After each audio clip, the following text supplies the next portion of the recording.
Ya misal ditarikkan 15 juta.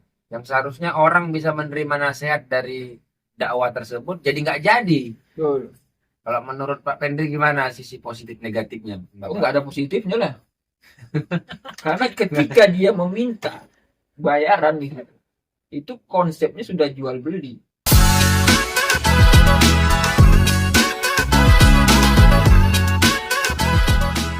Assalamualaikum warahmatullahi wabarakatuh. Waalaikumsalam warahmatullahi Ya, kita lagi bersama dengan Pak Pendri ya, salah seorang aktivis dari IPB, Institut Teknologi Bogor. Jadi kita berdiskusi untuk membahas masalah fenomena dai di zaman modern. Kita langsung aja kepada narasumber kita yaitu Pak Pendri. Ayo Pak, gimana menurut Bapak kira-kira tanggapannya Pak untuk apa yang ceritanya? cerita untuk inilah fenomena dai pada akhir-akhir zaman ini Pak? Menurut pandangan Bapak positif dan negatifnya. Tentunya kalau saat-saat ini dai itu kita lihat dari dua sisi. Dua sisi, yang pertama sisi positif, yang kedua sisi negatif. Kita berangkat dulu dari sisi positif. Positifnya apa? Dia adalah orang yang mengajak umat, mengajak manusia menuju jalan Allah Subhanahu wa taala. Yang itu dai. Itu sisi positifnya. Artinya semua orang itu bisa berpeluang jadi dai. Ketika dia mengajak kebaikan, dialah menjadi dai gitu. Tapi dai ini kalau kita di Indonesia ini identik dengan sebuah bidang tersebut, bidang apa namanya, bidang pekerjaan lah gitu, atau bidang seorang lah, dia dai seperti itu. Jadi kita berikan label dia dai karena dia setiap hari memang pekerjaan dia memberikan ceramah, memberikan materi, mengajak orang dalam kebaikan. Itulah sisi positif. Tapi segi negatifnya ini perlu kita bahas kan begitu ya. Negatifnya adalah ketika dai tadi menjadi sebuah pekerjaan mutlak. Artinya ketika si dai tadi tidak punya pekerjaan selain dai itu, ini yang bahaya. Yang kita takutkan adalah dia memanfaatkan dakwah ini untuk kepentingan pribadi. Ini yang negatifnya. Dan fenomena akhir zaman ini, saat-saat ini, kita lihat kehidupan orang-orang yang kita sebut dengan dai ini, mereka luar biasa gitu. Ya kita berhusnuzon mereka punya pekerjaan yang utama. Entah dia punya usaha, dia punya bisnis, dia punya ladang, dia punya sawit, dia punya kebun. Tapi tidak banyak juga gitu. Dan umumnya banyak juga yang mengandalkan hidup dari dakwah tadi gitu. Itu sih fenomena. Contohnya gini lah Pak Ben, adalah misal seorang dai ya kan, jadi ini ada suatu daerah sulitlah kita bilang orang-orang untuk mengamalkan kehidupan beragama mereka di wilayah itu kan. Jadi kan dibutuhkan seorang dai-dai yang memiliki kemampuan. Lalu diundanglah dai tersebut. Dan mereka menarifkan harga. Contoh misal 15 juta Pak Ben. Kacau itu. Nah, kira-kira kayak mana menurut Pak Ben? Kacau itu. Kok kalau kita pikir kan gini kan. Ini sebenarnya Ustadz X ini, Ustadz X. Iya, Ustadz X lah kita bilang ini. misalnya. Kacau Ustadz X ini. Jadi seharusnya kan dia bisa memfasilitasi dakwah tersebut kan. Jadi sebenarnya poin dari retorika judul tadi dai, sebenarnya mereka sendiri yang merusak dakwah itu gitu. Ya. Ya misal ditarikkan 15 juta. Yang seharusnya orang bisa menerima nasihat dari dakwah tersebut jadi nggak jadi. Betul. Di tempat tersebut melakukan ya, tablik akbar misalnya. Batal lah gara-gara nggak bisa dibayar ya. Tadi karena dia mentarikkan 15 juta gitu. Kalau menurut Pak Pendri gimana sisi positif negatifnya menurut pandangan Bapak? Oh, nggak ada positifnya lah. Karena ketika dia meminta bayaran gitu, itu konsepnya sudah jual beli. Bukannya dia yang membayar umat, dia dibayar umat. Inilah kebolak-balik kita sekarang ini. Sudah bisnis. Berarti kalau hiduplah dia di zaman Nabi kayak mana tuh Pak Ben? Kalau hidup zaman Nabi udah dipenggal sama Umar gitu. Penggal Pak Ben. Penggal dia sama Umar. Karena dia merusak agama. Karena kalau orang kafir itu nampak dia perangnya, diperangi. Nah, ya orang-orang seperti ini merusak dari dalam gitu. Tapi gini juga Pak Ben, ya ada juga kalau kita bilang seperti para dai kan. Di zaman dulu kan berbeda dengan sekarang. Ya, Jadi zaman sekarang itu kan mau beli bensin, kata Ya, dia, mau betul. beli pulsa. Nah, itu Betul. bagaimana kira-kira pendapat Pak Ben? betul. Sedangkan di di sisinya gini kan, kalau kita ambil sejarah misal 2/3 itu Jazirah Arab adalah wilayah kekuasaan Siti Khadijah. Tapi kita buka riwayat itu kan Siti Khadijah di akhir-akhir hayatnya itu bahkan baju beliau itu 83 tambalan kan. Artinya beliau itu mengalokasikan segala hartanya itu untuk dakwah. Ya. Sedangkan konsep yang sekarang setiap ada ladangnya, ladang itu pula yang mau memupuk si pendakwahnya, bukan Betul. pendakwah itu yang memupuk ladang itu gitu. Nah, Betul. jadi sisi pandang Bapak gimana kira-kira untuk menyesuaikan keadaan itu dengan zaman yang sekarang? Betul. Yang disesuaikan itu kan kehidupan zamannya, bukan intisari dakwahnya. Artinya, ketika dai itu di zaman sekarang, dia tetap menjadi dai di zaman Rasulullah. Gitu. Dia menghidupkan agama, bukan mencari hidup dalam agama. Kan begitu Berarti konsep. kultur dari Rasulullah itu tak boleh hilang ya Pak Ben? Tidak boleh hilang. Karena kan di dalam Al-Quran kan jelas konsepnya. Udu'u sabili rabbika bil hikmah wa mau'izatil hasanah wa jadilhum billati hi ahsan. Gak ada bil mal di situ. Gak ada harta, gak ada bicara harta. Jadi dai itu udu'u sabili rabbika bil hikmah, dengan hikmah, dengan kalam, dengan ceramah, dengan pidato, dengan tabligh akbar, itulah dai. Berarti kalau kita pahami, dengan harta.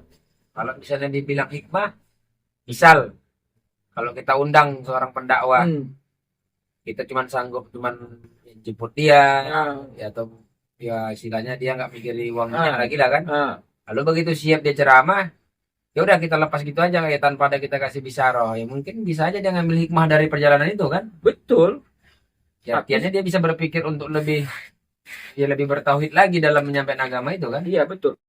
Dia berpikir ketika dia diundang, berarti Allah sudah berikan dia peluang kebaikan. Iya. Sudah dapat 1 bonus. Ketika dia dikasih tiket, dia dapat 2 bonus. Dia tidak mengorbankan uang dia. Iya. Yang kacau lagi, dia minta bayaran. Bukannya dia yang membayar umat, dia dibayar umat. Inilah kebolak-balik kita sekarang ini.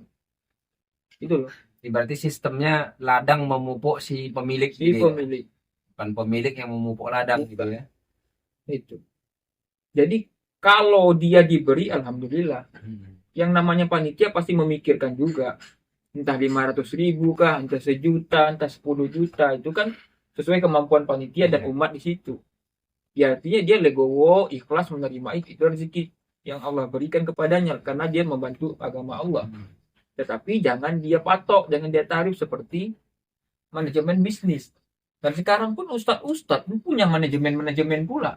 Iya. Kalaulah konsep manajemen itu hanya untuk pengaturan jadwal, pengaturan akomodasi, pengaturan jam kerja, jam dakwah, jam apa segala macam itu oke. Tapi jangan manajemen ini cari hidup di situ. Iya. Menggaji dia pula, tukang kamera, tukang syuting, tukang bawa koper, tukang bawa tas, tukang ini, tukang itu. Ustadznya 1, pasukannya 20, kan kacau Kacau lah Pak Ben. Berarti seharusnya kalau namanya pun kita manajemen, kalau nggak di manajemen gimana ya, seharusnya manajemen itu ya dibangun untuk di wilayah bisnis bukan wilayah dakwah ya Pak Ben. Bukan. Kalau mau Seharusnya dia ustadznya punya bisnis, bagus. ya seharusnya dia membangun manajemen untuk bisnis, lalu income ya bisnis itu untuk membangun dakwah seharusnya Pak Ben. betul. Bukan membangun manajemen untuk Betul. di dalam dakwah ya kan. Betul. Ini yang terjadi fenomena saat ini gitu. Tapi hampir kita bilang Pak Ben 70% rata-rata ya hampir seperti itu semua di zaman sekarang Pak Ben. Jadi kalau kita amati lah kan, kayak mana coba cara orang untuk melangsungkan dakwah, sedangkan ladang itu tadi konsepnya kekurangan. Ya betul. Contoh dia butuh ilmu, maka dihimpunlah orang. Sedangkan yang orang untuk mengisinya itu tadi, untuk mengingatkan jalan kebaikan itu butuh untuk disuplai lagi dengan istilahnya materi. Betul. Karena artinya kan udah terbalik-balik secara pikiran kan, yang kurang mau mencukupi yang butuh gitu. Jadi Betul. gimana kira-kira? Betul. Makanya ketika itu terjadi, itu sudah tidak lagi konsep dakwah di situ, sudah transaksi bisnis, transaksi jual beli. Artinya, kamu beli jasa saya, bayar sekian. Itu bukan dakwah lagi, udah. Karena dalam konsep dakwah yang kita pelajari ataupun yang kita pahami lah mungkin secara luas lah pada zaman Rasulullah ya kan. Belum pernah kita dengar Rasulullah itu dibiayai Ya nggak untuk ada. dakwah itu. Nggak Bahkan ada. harta beliau yang mendakwai dakwah Iya. itu kan. Untuk agama kita berkorban. Gitu. Gitu. Sekarang, ya kita sebutlah banyak dai-dai yang sudah, apalagi sudah kondang, sudah tenar, sudah masuk TV. Bertarif pula dia gitu. Iya. Tarifnya bukan murah pula. Ada yang minta 15 juta, ada yang 60 juta, 30 juta, macam-macam gitu. 100 juta pun ada gitu kan. Iya. Nah ini kan sudah yang disampaikan Nabi gitu loh. Padahal Nabi itu perintahkan, kalau kau diundang dalam waktu yang bersamaan, yang satu mengundang orang kaya, penguasa, yang satu mengundang orang miskin, tak punya apa-apa, siapa yang kau datangi, kata Nabi? Miskin itu Orang miskin yang kau datangi. Tapi kenyataan kita pasti yang kita datangi siapa? Kalau bupati yang ngundang, orang kaya yang ngundang, kenapa? Amplopnya banyak. Kalau yang ngundangnya orang susah. sudah jelas sudah ragu-ragu. Iya. Silap-silap pun tak beramplop ya Pak. Jadi Ben, ya? ibarat sekarang, ustadz sekarang. Kalau ada acara tahlilan, kalau yang ngundangnya misalnya orang kaya di kampung itu, misalnya habis Isya, habis maghrib udah datang dia. Nah, iyalah Pak. Kan. Pakainya baju bersih segala macam. Jadi kalau baca doanya pun kusuk. Iya. Ila hadratul ma'ilam. Kusuk betul, panjang iramanya.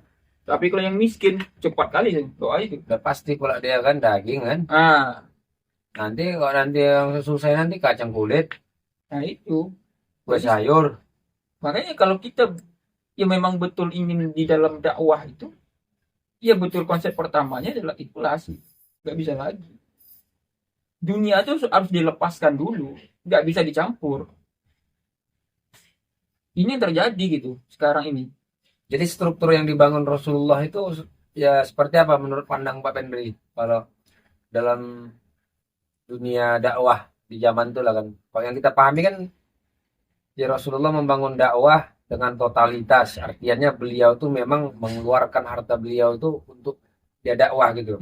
Tapi di balik dakwah itu beliau juga membangun bisnis ataupun membangun mindset bisnis kepada para sahabat ya kan. Contoh kayak Betul. Abdurrahman bin Auf gitu kan. Betul. Artinya beliau tidak ada satu sejarah pun membuat sejarah bahwa di dalam dakwah beliau itu mendapatkan salary lah kita bilang ataupun gaji ataupun tarif betul. gitu kan. Cari hidup lah. Iya cari hidup lah kita bilang zaman sekarang ya. Ya. Kita lihatlah kalau Rasulullah terlalu jauh, itu terlalu sempurna. Ya kan? Kita lihatlah dulu bagaimana kiai-kiai kita di Indonesia saja, buya-buya kita, kiai-kiai dulu ketika kita orang tua ngantarkan anaknya ke pesantren, paling cuma diantar apa beras, punya pisang, punya lauk, diantar ke kiainya. Pernah nggak kiai-kiai dulu minta bayaran? Iyalah. Nggak pernah. Dari mana operasionalnya pesantren dulu? Langgar-langgar dulu dari mana? Kiainya punya sawah, Iyalah sawah, punya ladang, ladang. punya kebun, punya Kebun. jati, punya apa di Jawa tuh begitu tuh konsep pesantren. Sekarang kita malu, lihat di pesantren sekarang, yayasan sekarang, jualannya apa? Anak yatim, Iya. Berbisnis. berbisnis. Sekolah kita mau banyak-banyakkan santri, mau banyak-banyakkan murid, supaya banyak SPP-nya. Iya, karena Nah itu, yang kalau kita pahami kalau misal dalam dunia pendidikan lah ya kan ya hampir-hampir sama lah itu kan dalam konsep dakwah yang diterapkan ustadz sekarang itu kan. Kalau dulu orang guru duduk saja di tiang tuh sudah berwibawa dia. Artiannya tak pernah guru merekrut murid. itu terjadi kenapa? Karena kiai guru itu nggak pernah diberi. Iya. Orang kalau dia merdeka, lehernya tidak terikat. Kalau sekarang ustadz sekarang terikat lehernya karena amplop. Iya kan? Mau ceramah yang lurus saja nggak berani, takut nanti. Iyalah. Takut nggak diundang lagi. Menegakkan agama sudah takut. Sekarang pun kita bilang banyak lembaga udah banyak mereka udah mencari murid kan artinya mereka itu seperti memintai murid gitu loh untuk di lembaga mereka Ya, gitu. karena ujung-ujungnya kan duit. Duit kan dari SPP, Dari dari apa SPP. segala macam. Ya, Dan itu masuk juga Pak Ben dalam daftar salah satu kategori bisnis yang paling cepat untuk bangun adalah bisnis pendidikan. ya itu fenomena saat ini. Kalau mau kaya ya main di pendidikan, Jadi nggak capek. kayak mana lah kita memahaminya dari zaman nih Pak Ben untuk menyampaikan agama itu supaya sampai kepada orang-orang. Sebenarnya begini konsepnya, semua mereka pun tahu, mereka pintar, mereka tahu gitu. Cuman masalahnya adalah apa yang dikatakan Nabi itu yang terjadi saat ini. Kata Nabi nanti kan, nanti di akhir zaman itu akan ada namanya satu penyakit. Nah, Penyakit itu nggak ada obat. wahan, Nah, penyakit wahan. wahan itu. Apa wahan itu? Hubud dunia wa karahatil maut. Hubud dunia ini sepintar-pintarnya kita, sealim-alimnya kita, kalau kita belum lepas dari yang namanya hubud dunia nggak akan bisa. Iyalah, takut. Kan bercampur. Hak dengan batil tidak akan bergabung. Nah, makanya strategi pertama apa yang kita lakukan, murnikan dulu niat kita. Ya. Kalau kita belum murni, udah nggak usah kepala jadi dai, jadi pebisnis saja. Nah, dengan bisnis kita bantulah agama ini. Kan nggak mesti semua jadi di mimbar, Iya. nggak mesti semuanya jadi ustadz. Harus ada yang masuk di pendidikan, harus masuk di strategi, harus masuk di pedagang dan lain-lain, bisnis dan lain-lain gitu. Kalau mau niat kita gitu. Jadi kita murnikan kembali niat kita gitu. Di dakwah itu. Apakah memang dakwah itu gak ada yang mudah. Kalau yang mudah, ya Rasulullah dulu nggak akan seperti itu. Macam dakwah itu memang sulit, harus berkorban. Jadi begitulah kira-kira menurut Pak Nah, Pendri ya. itulah fenomena ini. Cuman kita tetap berhusnuzon, yaitu hanya oknum. No. Tidak semua. Saya yakin masih banyak guru-guru kita, ustadz-ustadz kita yang betul-betul lurus. Tapi persentase Pak Pen udah hampir 70% Pak Pen. Udah hampir mau merata. Dari 100% udah 70% begitulah rata-rata. Jadi kalau 70% keadaan pemuka agama punya mindset seperti itu, jadi kayak mana lah coba nanti orang-orang yang tak memiliki pemahaman di agama ini. Ya, makin orang akan makin jauh dari agama. Dan nanti agama itu adalah suatu dogma lama-lama, cerita, dongeng. Dia tidak aplikasi lagi. Akan ditinggalkan Pak Pen ya. Akan ditinggalkan. Oh iya, agama dulu pernah nyuruh sholat, ya orang udah nggak sholat lagi. Dulu agama suruh orang puasa, orang udah nggak puasa lagi. Nanti Ramadan orang makan semua siang hari. Di sini tinggal cerita. Kalau ibaratnya ujung tombaknya sudah seperti itu, ujung tombak kan dai, mubalik, ustadz, semuanya ujung tombak. Nah, kalau ujung tombaknya sudah bengkok-bengkok, apakah mau nusuk lagi? Kan enggak gitu.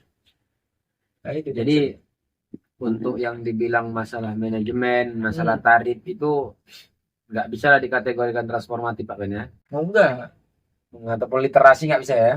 Artinya begini, manajemennya sebenarnya tidak salah gitu. Kalau niat dia untuk membuat keteraturan gitu.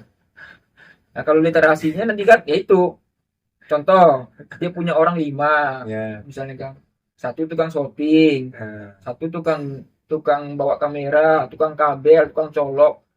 Tapi niat dia ini untuk buat YouTube misalnya. Nah, niat dia untuk dapat uang di YouTube untuk menggaji karyawannya itu, manajemen itu, bukan dia nanti ceramah untuk bayarin mereka ini. Itu yang Berarti salah. tarif itu bukan termasuk transformatif Pak Ben ya. Enggak ada Berarti itu transformatif. namanya transformer Pak Ben ya. Karena sesuatu yang itu maksudnya bid'ah, bukan transformatif lagi. Itu lagi maksud bid'ah itu. Transformer namanya. Nah, transformer itu. Melakukan perubahan berarti dia Pak. Sesuatu yang baru yang tidak diterima agama itulah bid'ah, itu bukan transformatif. Berarti dia secara bahasa di modern itu transformer lah. Nah, transformer itu Ya, itu berubah dia Pak Ben ya. transformer masih itu. Kalau transformatif kan melakukan perubahan ya dengan cara-cara yang lebih Ya, apa gitu kan, positif untuk mencapai tujuan ya Pak Ben. tujuannya. Kalau transformer dia berubah dia Pak Ben. Transformer kan berubah dia, yang halal jadi haram. Nah, itu dia. Iya. Nah, itulah ceritanya. Intinya seperti itulah. Intinya sebenarnya kita kembali ke agama, udah. Agamanya udah sempurna. Cuman kita aja yang kadang-kadang merubah-merubahnya gitu. Ya kita emang masih hidup dari agama ini susah gitu. Berarti sakit lah kepala Pak Ben ya. Iya lah. Masa Ustadz diundang cuma 1 jam ceramah, dia menyampaikan ayat Allah di situ, dia minta 30 juta, nggak masuk akal. Sementara kita lihat orang pemulung itu 1 bulan belum tentu dapat 2 juta. Gitu. Di mana keadilan Allah itu kalau kita bayar dia 30 juta? Ya tapi ada juga yang istilahnya membuat statement dia, kalian ngundang artis nanti untuk joget 30 juta, ngundang ustaz nanti 30 juta keberatan. Nah, itu kayak mana Nah pendapat itu Pak Henry? kesalahannya dibenarkan. Jadi kausalitasnya yang undang itu udah salah, dia nggak ada dibuat pembandingan. Jadi nggak perlu dibandingkan. Kalian mengundang keyboard 30 juta, ngundang ustaz cuma 5 juta, nggak ada cerita ngundang keyboard. Iya ya. Jadi jangan dibandingkan antara hak dengan yang batil gitu. Nggak bisa. Itu nggak membandingkan sesuatu yang tidak pada tempatnya gitu. Ini satu yang hak, satu batil, masa disandingkan? Iya ya. Nggak bisa. Itu membenarkan sesuatu yang salah. Baru ada lagi nanti dari orang tuh ya Pak Ben, Hmm. mereka mengatakannya, hmm, jadi kalau kita nggak mengimbangi tentang yang batil, contoh, kalau nanti nggak mulailah tarif nanti di Ustadz nanti dibuat orang ngundang dangdutan 30 juta, ya Hmm. orang ngundang Ustadz nanti jadi nggak mau, jadi disetarakan biar istilahnya biar ada kesamaan juga, ah begitu. Gimana cara gitu Pak Ben? Artinya ketika dari panitia yang memberi itu boleh, selama ustadznya tidak minta gitu loh. Dia datang, dikasih 30 juta itu alhamdulillah rezekinya dia, itulah hikmahnya dalam agama dakwah itu dapat rezeki dia. Tapi gara-gara seringnya yang begitu itu Pak Ben, Hmm. panitia ini pun udah jadi berubah juga mindsetnya karena apa? Oh ngundang si Fulan nanti mahal gitu loh. Bukan orang punya pemikiran tuh mahal karena dari awal diminta seperti itu gitu. Nah, itulah dia yang dimaksud tadi Itu. Pak Ben. Jadi panitia ini juga sama jadinya kayak pemikiran untuk mengundang keyboard juga jadinya kan. Hmm. Nah, jadi dia udah mulai terdoktrin juga perkara tarif itu gitu. Jadi kayak mana kira-kira untuk melempangkan itu, untuk membunuh jalan pikiran itu Pak Ben? Iya, kita tadi saya sampaikan kita harus kembali pada konsep dasar gitu. Nggak ada tarif-tarifan dalam dakwah. Kembali lagi. Kalaupun panitia memberikan berapapun amplopnya nilainya itu hak yang dia udah terima gitu. Tapi dia datang ke tempat itu, dia tidak membayangkan amplop, dia tidak membayangkan nominal tarif berapapun. Dan ketika nggak diberi pun dia jangan menggerutu gitu loh. Tapi faktanya gitu, dan kadang usah-usah kita pun balik nggak dikasih gerutu gitu, nggak mau datang lagi. Iya. Nah itu, berarti dia nggak belum serius dalam urusan agama gitu. Hanya cari hidup. Berarti dari mana cara untuk mengatasinya Pak Ben? Kenapa bisa dimulainya perkara tarif itu? Dari mana dulu ini kalau kita bilang? Karena Karena dia tidak gini punya Pak Ben. penghasilan. Satu nggak punya penghasilan. Yang kedua gini Pak Ben. Ada orang yang pamornya tinggi. Tapi ini kebiasaannya ini dimulai dari orang-orang, kalau umumnya lah kita maaf cakapnya kita bilang dari pemerintahan kita bilang. Contoh misal bupati ingin mengundang si Fulan, dia yang membiasakan uang itu besar, jadi sehingga dia udah memiliki tarif jadinya kan. Ya contoh walaupun ya contoh dia ngundang ini dikasih bupati 30 juta. Dan nanti gara-gara dia Ya. selalu dapat 30 juta itu, Ya, dia nggak mau lagi udah lagi untuk berdakwah Iya. di tempat lain kecil gitu. Jadi kayak mana caranya di tengah-tengah kehidupan begini nih biar juga pemerintah itu bisa menyesuaikan gitu. Iya, itu artinya tetap ibaratnya barrier pertahanan tuh di pribadinya Ustadz Dai itu. Itu saya bilang, dia tuh belum siap di dalam agama. Gitu loh. Kalau cara pahit-pahitnya besok kita kumpulkan semua dai itu baru kita ceramain gitu. Berarti nggak perlulah yang kok kita bilang, seharusnya orang kalau dia mau berdakwah itu harus siap dulu ya secara mental Pak Ben. Harus siap. Betul, nggak bisa. Dia harus pelajari dulu bagaimana konsep Nabi itu dalam berdakwah gitu. Bagaimana para sahabat. Iya ya. Nggak usah terlalu jauh Nabi. Lihat para imam. Lihat para imam kita gitu. Bagaimana mereka berdakwah itu gitu. Gitu. Jangan mencari kaya di situ. Tapi kalau Allah sudah mau mampu kaya, kan kaya kita, nggak akan ada cerita gitu. Yaitu niatnya luruskan lagi, kemudian bagus, manajemen bagus, tapi dibuat untuk manajemen bisnis supaya Ustadz lebih mandiri gitu. Seharusnya kan mereka harus memikirkan umat gitu kan, bukan umat yang mikirin mereka gitu kan. Iya, betul. Ini fenomena sekarang gitu. Kalau kita undang Ustadz tenar itu ada aja alasannya, oh jual sibuk lah. Padahal dia menolak ya, cuma 1 juta dikasih. Tapi kalau mengundang bupati, oh langsung gas, karena dapat 30 juta, 40 juta gitu. Karena biaya pun sampai di ujung dia kalau meninggal itu yang dipikirin aja umat gitu kan. Jadi kenapa sekarang bisa umat yang jadi memikiri ustadz gitu, itu udah nggak bisa masuk akal lagi. Iya, padahal dia datang dikumpulin masa itu sudah, dia udah nggak capek-capek lagi ke rumah orang setiap pintu Iya. diketuknya gitu loh. Berarti sejatinya kayak orang-orang apa ini apa namanya Pak Ben? Ya, jola-jola kita Nah, bilang itu kayaknya lebih murni dakwah memang. itulah jam Itulah sebenarnya itulah dakwah yang jamaah dakwah Nabi itu. Kita sebut dengan jamaah tabligh. tapi sayangnya itu pula yang di zaman sekarang ditolak orang Pak Ben. Ditolak. Kenapa orang nggak nyaman? Lagi enak maghrib nonton TV diajakin ke masjid. Iya ya. Itu. Ya memang begitulah dulu Rasulullah di Taif dilempari batu. Malah capek-capek nanti pula istilahnya orang-orang yang nggak punya keikhlasan itu yang capek-capek dipikiri untuk akomodasinya, kita mengundang dia gitu. Iya, kadang-kadang kita malah melihat mereka itu, mereka tidak dibayar, masuk dia ke pedalaman di orang jamaah-jamaah itu, ngongkosin sendiri, bawa beras sendiri, bawa panci sendiri. Dia tidak bergantung kepada masyarakat. Dan dia tidur pun di masjid. Jadi kacau kita ini. Kita anggap masjid itu milik kita, bukan masjid itu rumah Allah. Siapa boleh. Kadang-kadang kita bilang, wah kalian numpang tidur di masjid. Lupa kita. Masjid itu rumah tempat umat Islam. Selama dia Islam, silakan mau tidur di situ. Iya. Kadang-kadang kita ini merasa bahwa sesuatu yang tidak biasa itu salah gitu. Tapi kalau aku berpikir lah Pak Ben ya, kalau masjid itu punya Allah, aku sepakat kalau masjid itu pun bisa untuk siapapun gitu. Bisa, Karena semua manusia itu adalah punya Allah kan. Dan, betul, ya, dan Allah itu adalah Tuhan mereka semua, walaupun betul, mereka itu yang belum kenal sama Allah gitu kan. betul. Dan masjid itu adalah rumah Allah, ya rumah bagi segala makhluk dia gitu kan. Iya, betul.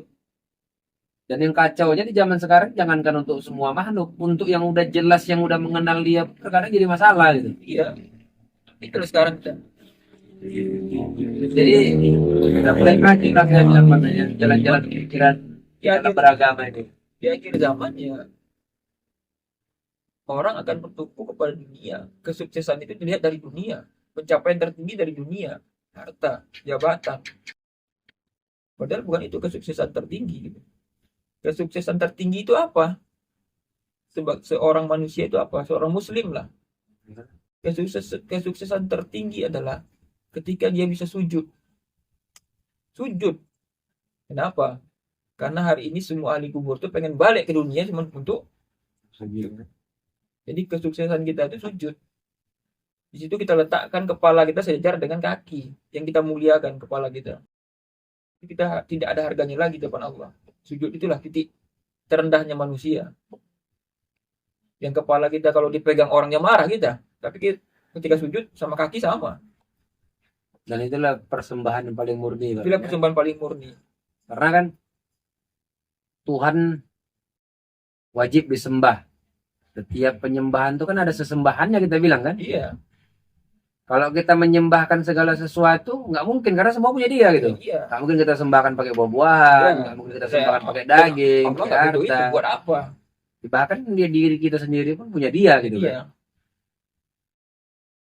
Dan yang paling luar biasanya menyembah Allah itu sejatinya tidak memberikan persembahan dia kan. iya. Dia minta disembah tapi tidak melakukan sebuah hal untuk membawa sesembahan kepada dia gitu kan. Bukan.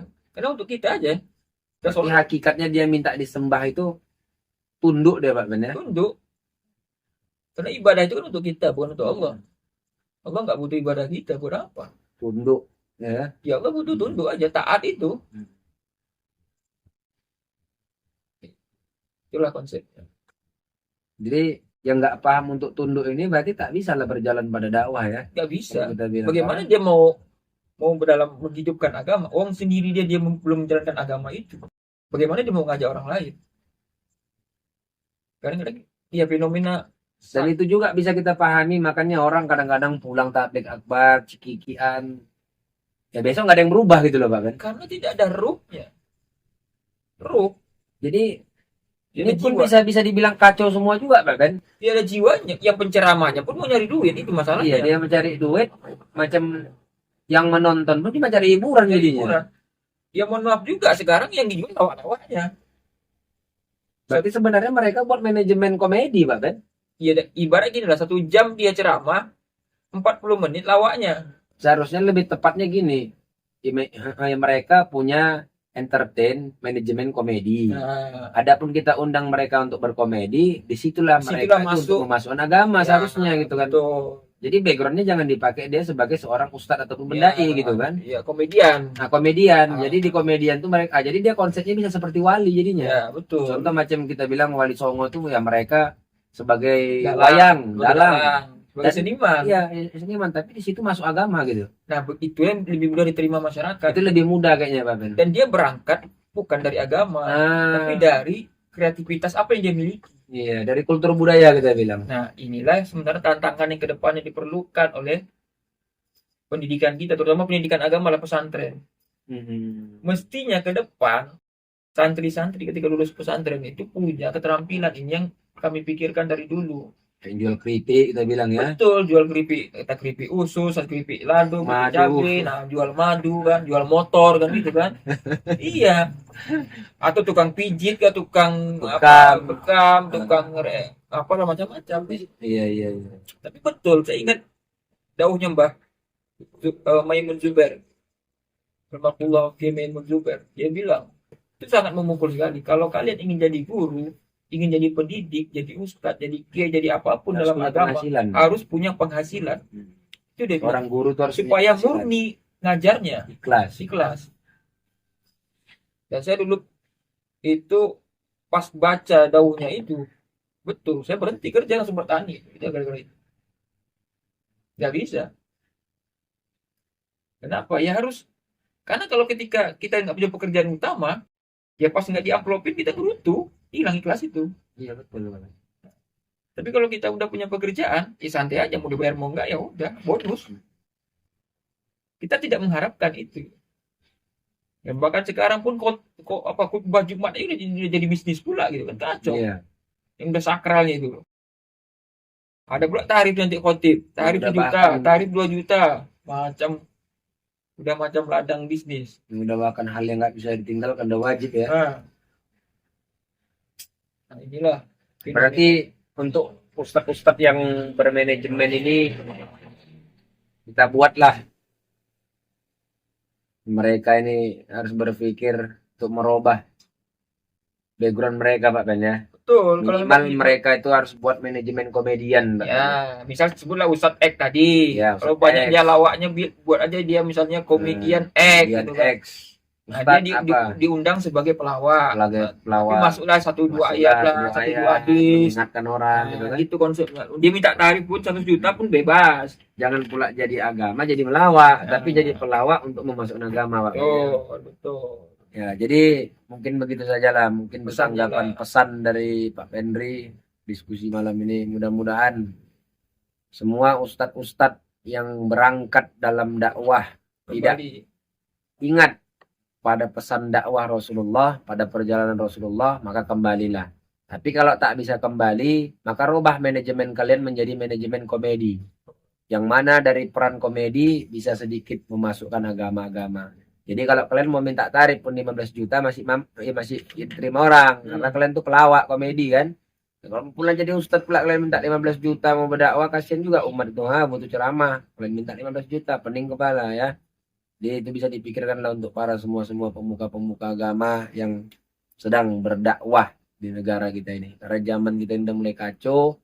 Jadi pakailah sedikit akal pikiran kita semua, kalian termasuk para ustadz, supaya orang bisa menerima ilmu-ilmu yang kalian pelajari dari tempat-tempat kalian belajar. Mungkin itu saja.